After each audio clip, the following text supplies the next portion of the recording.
Sou pataxó, sou chavante, cariri, anomami, sou tupi, guarani, sou carajá. Sou pancararu, carijó, tupinagé, potiguar, sou caeté, funiô, tupinambá. Sou pancararu, carijó, tupinagé, potiguar, sou caeté, funiô, tupinambá.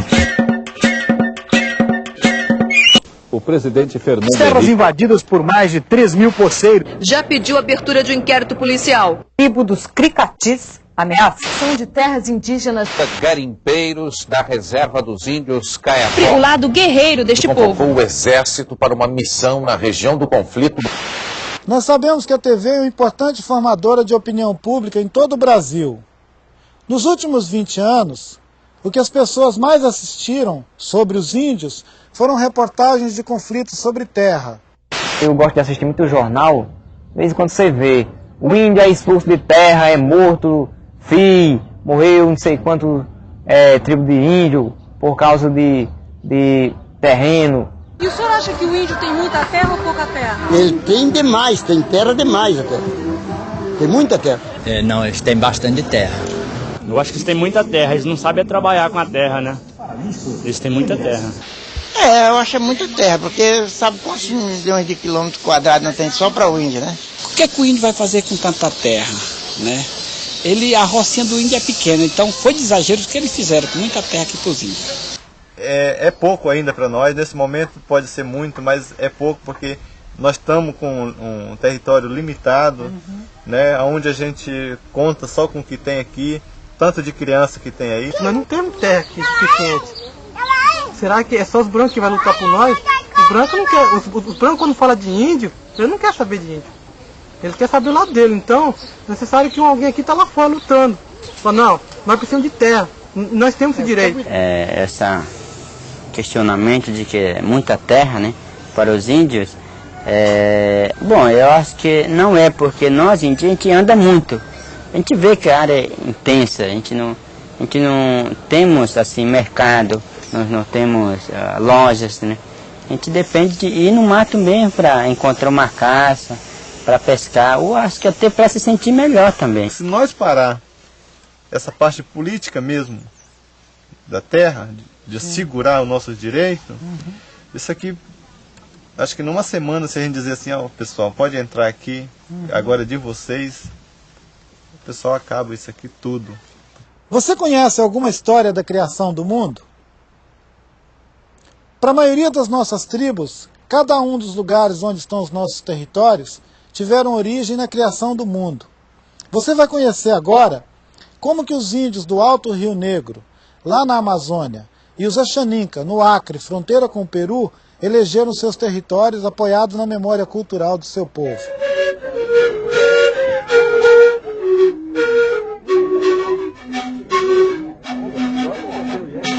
Os Baniwa, uma das 22 etnias do Alto Rio Negro, eles são uma população, na parte brasileira, de 4 mil pessoas e mais 12 mil na Colômbia.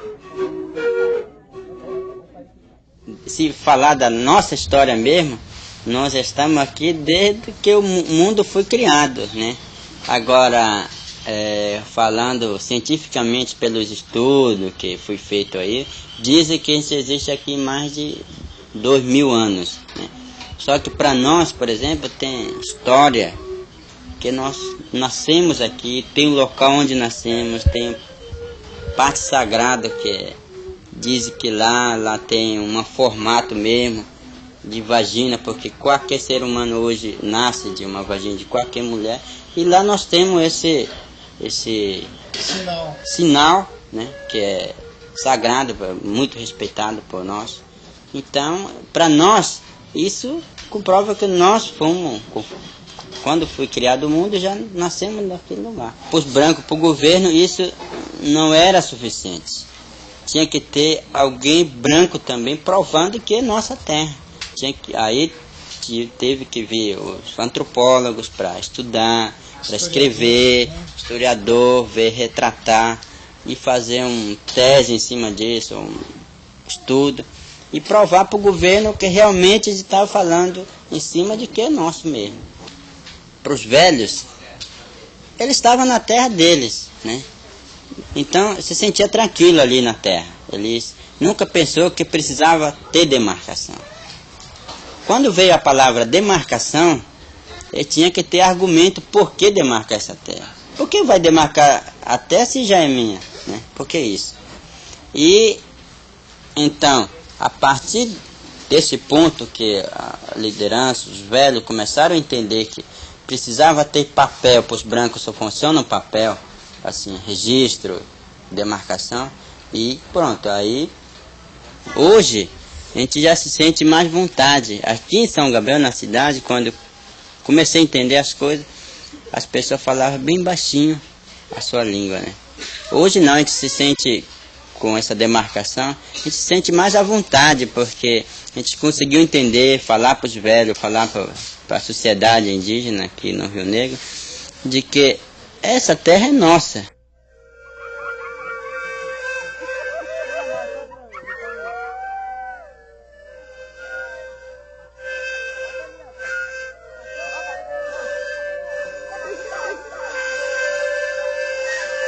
Francisco Pianco é um índio Axaninca que vive no rio Amônia, fronteira do Brasil com o Peru. É presidente da APIUTIA, Associação Axaninca.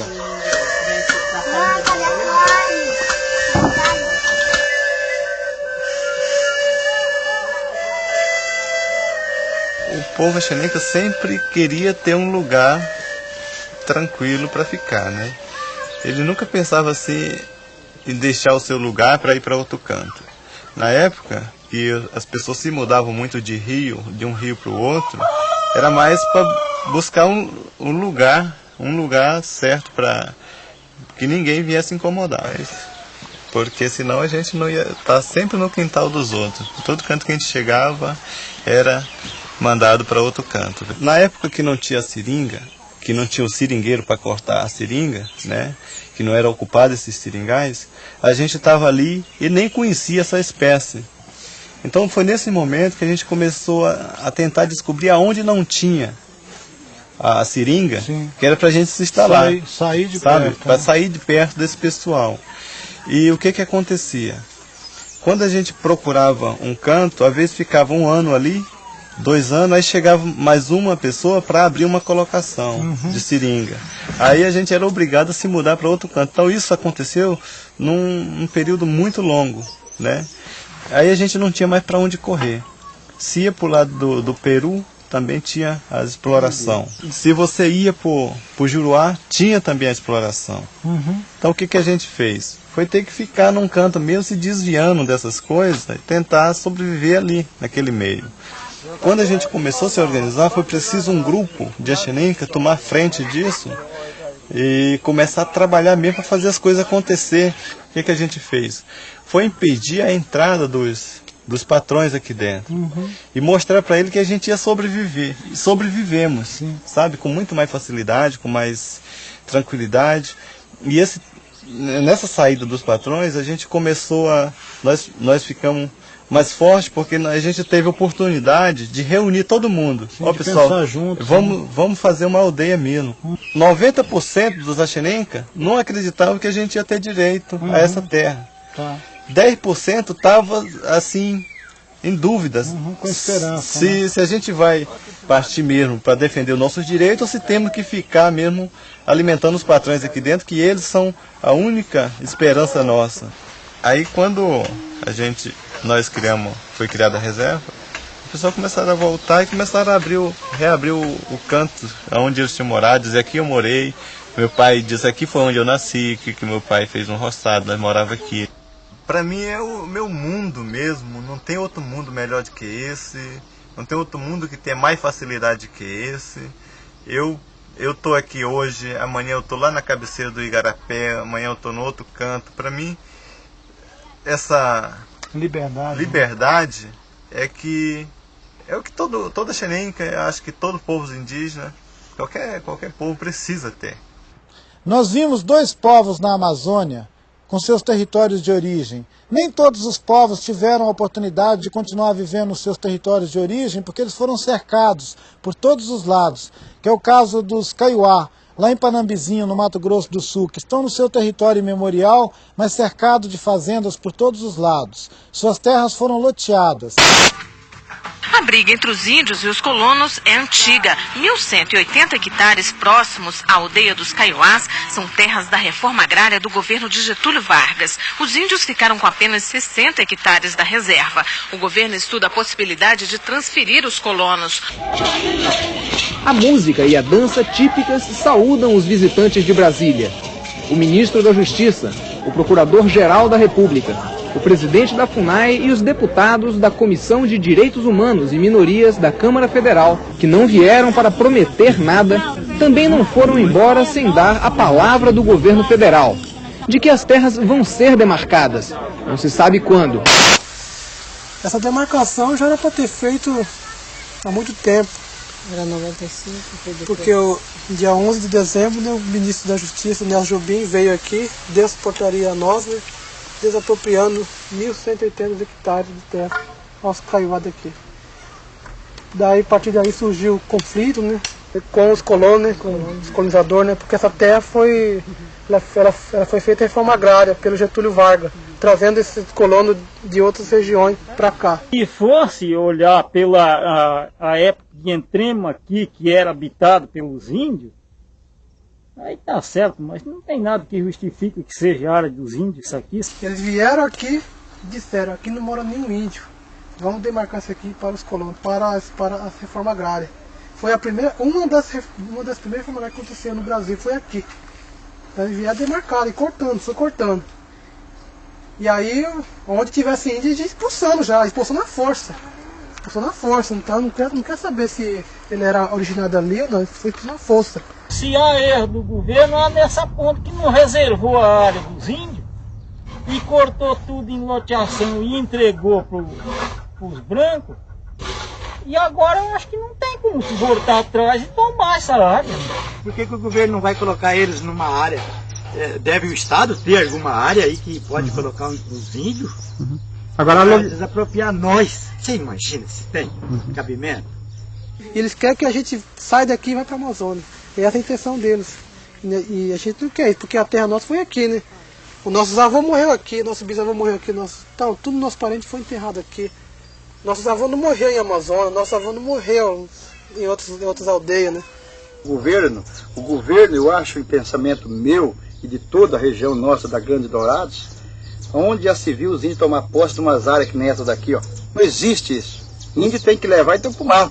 O que o governo tem que fazer? Ele tem que considerar que errou, ele tem que arrumar outra terra para os colonos, indenizar pelo tempo que os colonos possuíram essa terra. Então eu acho que o povo não vai entregar mesmo essas terras. Só se o governo impor uma lei que obrigue mesmo, aí é outra coisa, né? Nossa atitude é o seguinte, não existe proposta nenhuma dos índios tomar isso aqui. Eu acho que, enfim, sai até uma guerra. Isso não existe. Sai até guerra, porque sai pode ter até morte. Os Kaiowás não invadiu a terra. Estão aqui. Então, nós sempre moramos aqui há muito tempo. Então, o que o governo tem que fazer é o seguinte, arrumar outra terra para os colonos em outro lugar. De miséria mesmo, falta de terra e respeito na cultura, que até agora Branco não respeitou a cultura indígena.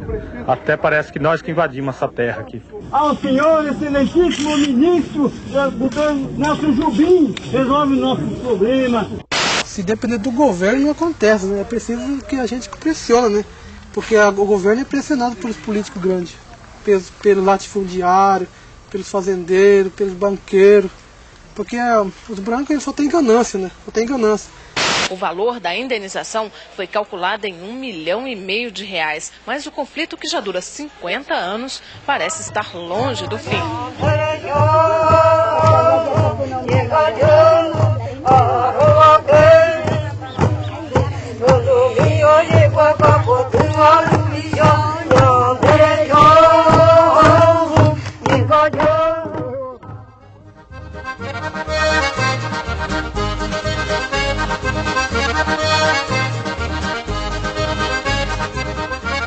Um dos maiores problemas nossos é a questão de território. né? A gente está fazendo algumas retomadas de território, inclusive aqui em Palmas deve-se fazer uma retomada no próximo mês, no máximo no final desse mês.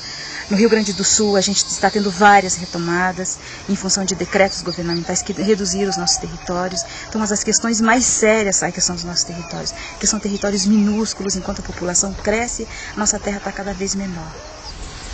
E essa terra aqui onde é que nós estamos hoje, que praticamente os colonos derrubaram a mata, essa aqui foi feita uma reforma agrária pelo governo do estado no ano 62 já.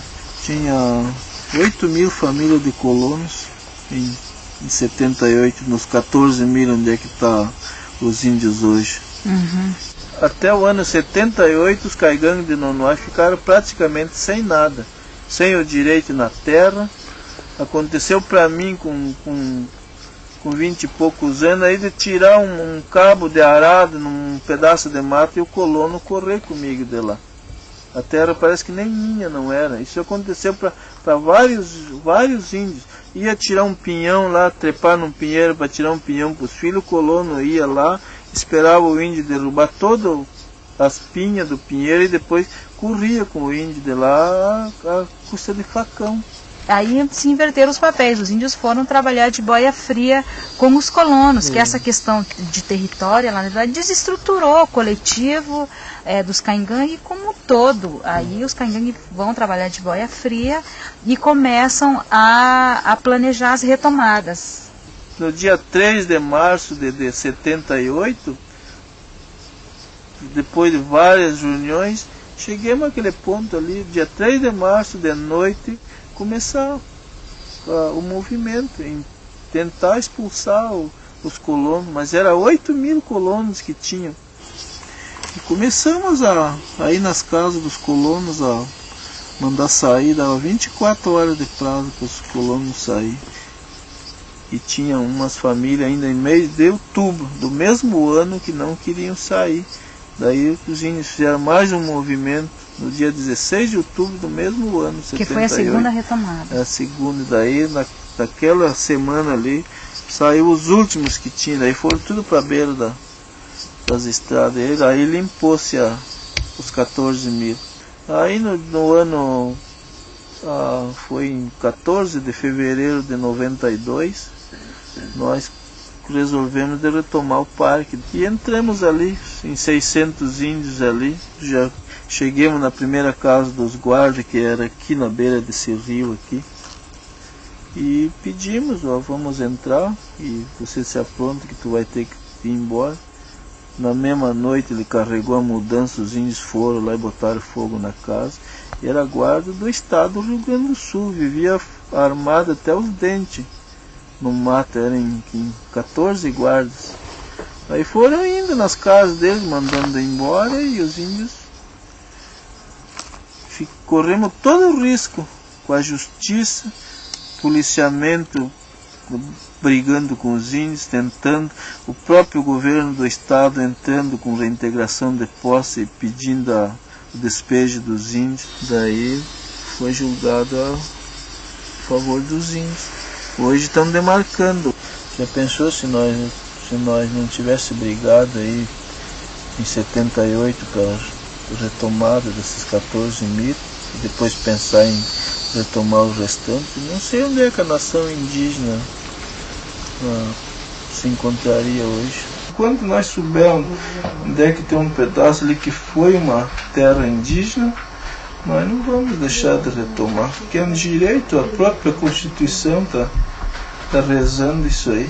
Quanto mais a gente conhece a nossa história, as nossas origens, em cima desses estudos de resgate que a gente está fazendo, a gente está percebendo que essas perdas fizeram parte de um projeto de governo. Então a gente está começando a retomar essas áreas, né, para que a gente consiga aumentar um pouco os nossos territórios, até para garantir a nossa sobrevivência física e cultural, né? Areioa é com prazer e valor. Deus